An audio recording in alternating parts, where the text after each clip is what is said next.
आदमी को अच्छे से पता था कि उसकी बीवी का किसी और आदमी के साथ घर पर मिलने का प्लान है, लेकिन उसने तुरंत कुछ नहीं कहा। मगर वो भी चुपचाप बैठने वाला नहीं था जब उसकी बीवी उसे खुलेआम धोखा दे रही थी। उसने प्लान किया और बहुत सारे जर्नलिस्ट्स को बुला लिया ताकि वो पूरे सीन को लाइव स्ट्रीम कर सके। जब सब कुछ तैयार हो गया एक्सपोज करने के लिए, उसने अचानक जर्नलिस्ट्स को बाहर रोक दिया। असल में उसने पहले ही कमरे में एक हिडन कैमरा लगाकर लाइव शुरू कर दिया था, बिना उसकी बीवी को बताए। उधर बीवी एक रिच लड़के के साथ बैठकर डिस्कस कर रही थी कि कैसे अपने पति को घर से निकाल दे बिना उसे कुछ दिए। उसे अपने पति से नफरत थी क्योंकि वो उसे एक नॉर्मल मजदूर समझती थी और सोचती थी कि वो उसकी सेलिब्रिटी लाइफ के लायक नहीं है। लेकिन उसे ये नहीं पता था कि उसका पति असल में नेशनल साइंस एकेडमी का एक टॉप सीक्रेट साइंटिस्ट है और उसने अपनी आइडेंटिटी इसलिए छिपाई थी क्योंकि उसका काम बहुत कॉन्फिडेंशियल था। अब जब उसकी रिसर्च पूरी हो चुकी थी, ये पहली बार था जब वो पब्लिक में आ रहा था। उसने सारी चीजें बहुत प्लान करके की थी ताकि वो अपनी बीवी को एक अनफॉरगेटेबल लेसन दे सके। उस टाइम उसके ससुर और पूरा घर भी लाइव देख रहा था। जब उन्होंने देखा कि उनका दामाद इतना सक्सेसफुल है तो उन्होंने अपने बेटे से कहा कि सब रिलेटिव्स को भी बोलो लाइव देखने के लिए। उधर उसकी बीवी के फैंस भी शॉक्ड थे,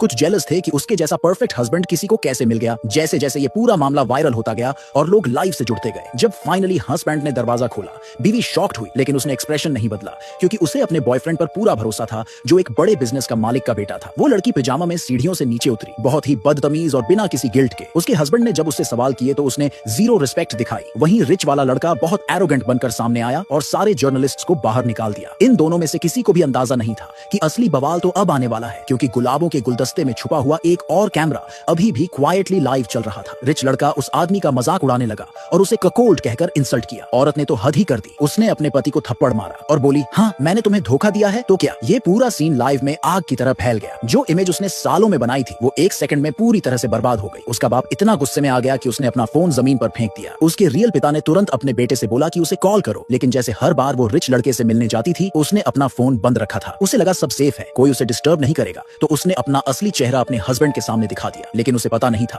कि पूरे इंटरनेट पे लोग उसे गालियां दे रहे थे। उधर रिच लड़का अब भी अपनी फैमिली कंपनी की ताकत का घमंड कर रहा था। उसे अंदाजा नहीं था कि उसके बाप का बॉस ये सब लाइव देख रहा था और ऑलमोस्ट हार्ट अटैक की हालत में पहुंच गया था। उसने तुरंत अपने असिस्टेंट को बोला कि रिच लड़के के बाप को उसके पद से हटा दो। औरत की जो मॉडलिंग एजेंसी थी वहां सब गुस्से से पागल हो गए, लेकिन उससे कॉन्टैक्ट करना इम्पॉसिबल था क्योंकि उसका फोन ऑफ था। स्पॉन्सर्स और ब्रांड्स ने एक एक करके सारे कॉन्ट्रैक्ट्स कैंसिल कर दिए। एजेंसी का बॉस मजबूरी में अनाउंसमेंट कर दिया कि अब से उसका किसी भी प्रोजेक्ट में कोई काम नहीं रहेगा। उसको ब्लैकलिस्ट कर दिया गया। बीजिंग में टॉप लेवल के लोग गुस्से से फट पड़े क्योंकि उन्हें अपने साइंटिस्ट्स की रेपुटेशन बचानी थी। और इसी बीच वो औरत बिना कुछ रियलाइज किए अपने चेहरे पर मुस्कान ले लाखों लोगों के सामने प्राउडली कैमरा में देख रही थी।